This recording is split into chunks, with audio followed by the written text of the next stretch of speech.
haven't chatted to the camera today because I was in such a rush to leave the house this morning, but I'm currently in LA. I'll be here for the next few days because I have a work event going on, but that's not the important part of the vlog. I guess the important part of the vlog is that I'm in LA and I haven't been to LA since November of last year, so it's been a few months. And I used to not be an LA girly just because all I knew about it was the traffic, but now that I've been here a couple of times, I love her and I miss her. I haven't needed to come up here for work that much lately, and Jam moved out of LA, so like there's less reason for me to come up here. So when I found out that this little work thing was happening in LA, I was so excited. There's a very specific reason why I'm excited. You probably can guess if you are not new to this channel. But anyway, I will talk about work actually for a little bit because we did like a fun activity today, and that was touring the Warner Brothers studio. I didn't know that Pretty Little Liars was shot at that studio, and so when I found out, I was literally fangirling because one, I love Pretty Little Liars. Like, it's honestly one of my favorite shows, even though it ended so badly. It's like a comfort show to me. Two, I literally just finished rewatching for probably like the 6th time last week, and so I was like, oh my god, everything is fresh in my mind. I was basically in Rosewood today. I saw Radley Sanitarium. Hello. I saw the church. We were inside the church. Across the street from that, I saw where the precinct was. I saw the entrance of Rosewood High. I was in Ravenswood. There was like a street where they were like, yeah, this is where Ravenswood was filmed. Apparently Emily's house is also Mona's house. Didn't know that. We were inside Emily's house for a little bit. I saw the front of Emily's house, like the porch area, and I was like, oh my freaking gosh. We saw Ezra's apartment, Aria's house. Did I mention Toby's house? And then we walked a little bit and then immediately clocked. I was like, that's literally Spencer's house and that's literally the barn. If you know, you know. If they're talking about a show that you don't really know or watched or care about, it's like whatever. But then once it is a show or a movie that you do know and you're like, oh my freaking god, I literally watched this on screen. What do you mean I'm standing here where this was shot? And then fun fact, if anybody has watched the Netflix show You, this is Love's Bakery. That was cool. And then Harry Potter is a huge part of Warner Bros, even though Harry Potter was, I think all of Harry Potter was shot in London, like Warner Brothers London studio. But still, of course, they're going to include Harry Potter pieces in the US branch. So I saw so many things from the Wizarding World, which was super cool. I'm not really a Batman person, but there was a lineup of all the Batman costumes, including the ones that Robert Pattinson wore, the one that Christian Bale wore, and I was like, dude, this is so cool. But I really wanted to debrief on the studio tour because that was so much fun. I need to catch you guys up on what just happened. I didn't expect to be having this much fun on a work trip. We all finished dinner and then one of my coworkers stands up and next to her is some guy that none of us have ever seen before, and she was like, oh, if you looked at the itinerary, you would have noticed that this portion of the night is dinner and entertainment, and now that we're done with dinner, this is the entertainment portion. She introduces him and says that he's a mentalist, and immediately I was sad and I was so excited.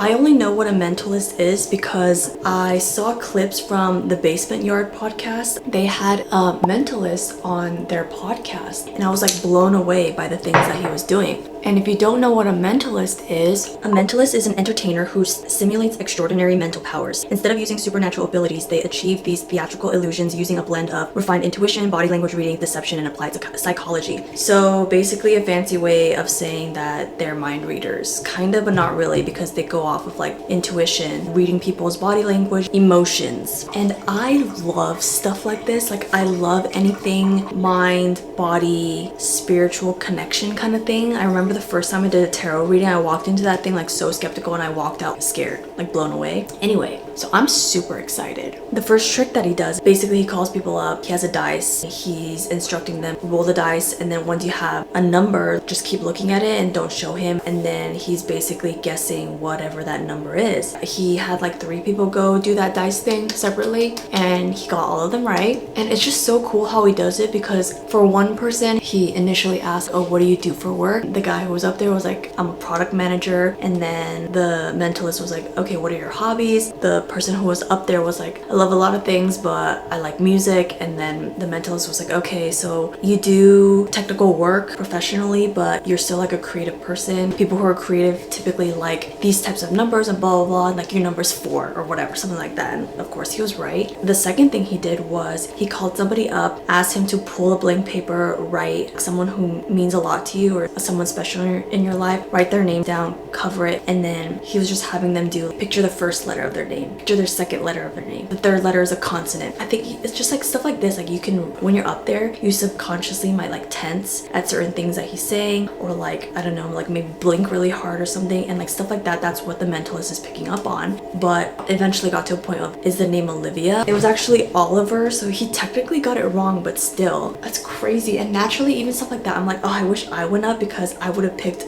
someone like Jamila's name, just because it's not an obvious or common name. So like naturally I'm like, I wonder if he would have got that. But still, like the fact that he guessed right was like crazy. And then the craziest, oh, this is the second to last craziest thing he did, where he pulled a random person up and then had them choose like their partner. And he was saying that like, you guys have no idea how powerful like the mind and body are. They had some distance to them. He was saying like, look into each other's eyes for like 10 seconds, and then he had one of them close their eyes. So there's somebody here who has their eyes closed. The other girl was here and her eyes are open, and the mentalist is like, well, the first thing he did was he touched her nose. He went like this, and then he asked the girl that was closing her eyes, where did you feel that? And she goes, and then the second thing was, I think he did a head, and then the last thing he did was kind of grab this girl's arm, and then he was like, where'd you feel that? And she goes, we were obviously like all freaking out, but she, the girl who was closing her eyes, thought that the mentalist was actually touching her nose, her head, her arm. And then he was like, nobody touched you. I touched this girl's nose, head, and arm. And we were like, literally, yeah, he did not touch you. He just asked you where you felt that. And she was like, there's no way. It literally felt like someone touched my nose, someone touched my head, someone touched my arm. And like, naturally, if you're not the person in the hot seat, you might be skeptical of that. Even I was like, what do you mean it felt like someone touched you? So like, that was really cool. And then the last thing he did was he instructed everyone in the room to think of a single digit number. And he was basically saying that all of you guys are going to say the exact same number. Ready? 1, 2, 3. And everybody said different numbers. That was part of the joke. He was like, wouldn't it have been crazy if all of you guys said the same number? But here's where it gets crazy. He's like, everybody pull out your phone, open up your calculator, and then he just started going, you, what was your number? Inputs it. You, what's your number? He's like, multiply that, blah, blah, blah, blah. You, next number, add that by blah, blah, blah, whatever, whatever. Okay, random person, type a bunch of numbers randomly. And then he looks at it and he's like, okay, that's a lot of numbers. But then he's like, okay, lastly, everybody add that random number that was generated. He was like 600, whatever. Equals, everybody hit equals. And then he was like, okay, everybody screenshot your calculator. You're gonna remember this for the rest of your life. We all take a screenshot, and the number is 609908. And so we're all like, what the hell does that number mean? And he goes, what's the date today? It's June 9th, 609. And what time is it? And it was 9:08. So the number we got was date and time.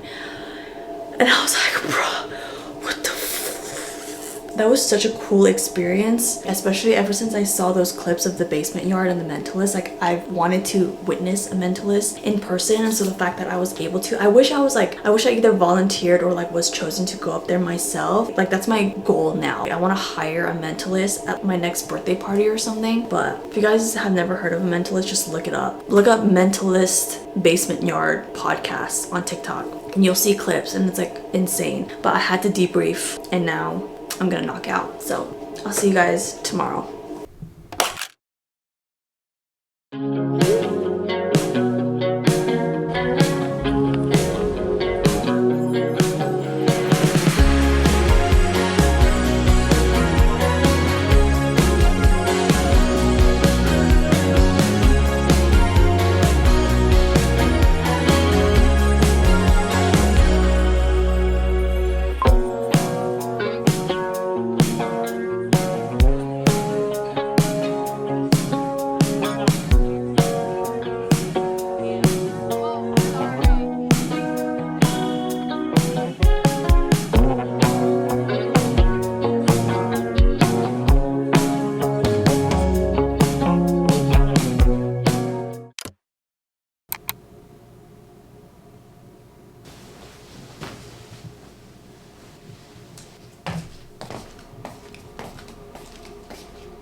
Look what I got as one of my freebies at the BTS concert in Vegas. This is such a tangent. So cute. It says enjoy the show, Army. Her Instagram handle, I assume. And then these cute little handmade hair clips. I pulled Jin. I don't know what this is made out of, but it's like kind of squishy. This is so cute. But anyway, I'm just getting ready so I could head out. I mentioned earlier in the vlog that I was super excited about LA for a very specific reason, and that is community goods. I really am a creature of habit, because if I like something, I like something and I'm gonna get it whenever I can. And it is so out of my way for me. That is not the direction that I need to be heading in. But you know, it's been like 7 months since I last had community goods, and there's no way I'm going home without getting it here. So that's the plan. I'm trying to head out as early as possible so that one, hopefully the lines there aren't too bad, but two, I don't want to hit traffic on my way back home. So I am going to try to hurry. But also, I'm very close to where the first Olive Young store just opened in the States, and I did want to check it out. I don't plan to buy anything, mainly because I literally just got back from Korea and I came home with a bunch of stuff, so I don't need anything. But I just want to go look because it's the first Olive Young in the States, and I'm literally so close to it. And even when I'm in LA, I'm never in this area, so that's currently the plan. So I'm just gonna get ready.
That Olive Young is so much bigger and better than I thought it was gonna be. I don't know why I was just expecting like a smaller scale Sephora, but immediately I walked in and my jaw was on the floor. I was like, holy shit, this place is beautiful. First of all, it's freaking huge. This is the biggest Olive Young I've seen. There's like a cleanse bar where you can test a bunch of different cleansers. I think they had cleansers and like cleansing oils at that station. There was hair care. There was a Hapakristen, not a booth, but like a separate corner for just Hapakristen contacts. And I love that you could put them against your eye and get a good feel for how they would look on you. Of course, there's a bunch of K-beauty brands. There were a good amount of American brands too, but I don't really care about those. And they have a skin analysis lab. There was a huge line inside for people who wanted to scan their skin. I was not gonna wait in line, but that's so cool. I don't know if once you get your skin scanned, you go into the beauty lab where maybe you can get said products that were recommended to you. I don't know, but it was so beautiful and so cool in there. I didn't buy anything. I said I wouldn't, but I could have stayed in there a lot longer if I didn't have places to be, aka community goods. And this place is so out of my way. I need to go south. I'm going west,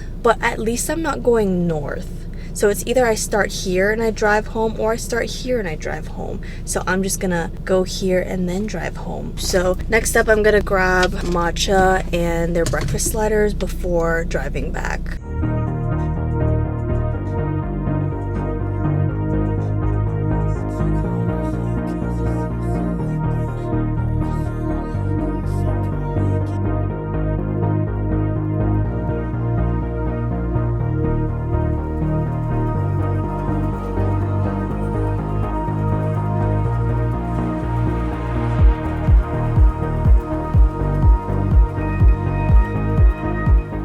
That took exactly an hour from the point I got in line to when I got my food and drinks, or food and drink, which is actually shorter than usual. I feel like I've waited as long as an hour 30 for community goods before, so this isn't bad. But here she is.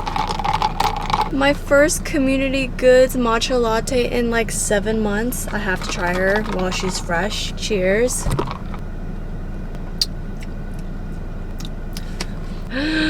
Oh my god. I was actually very much looking forward to their breakfast sliders, but they said they stopped serving breakfast at noon, so I unfortunately had to get something else. So I got their turkey sandwich, which I've never tried before. So let's try it together. She is dense. Whoa, that looks good. Cheers.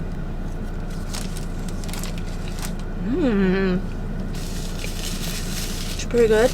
I do feel like my camera's gonna die though, so I'm gonna eat this, drink this, and start driving home. So I'll see you guys when I'm back in LA.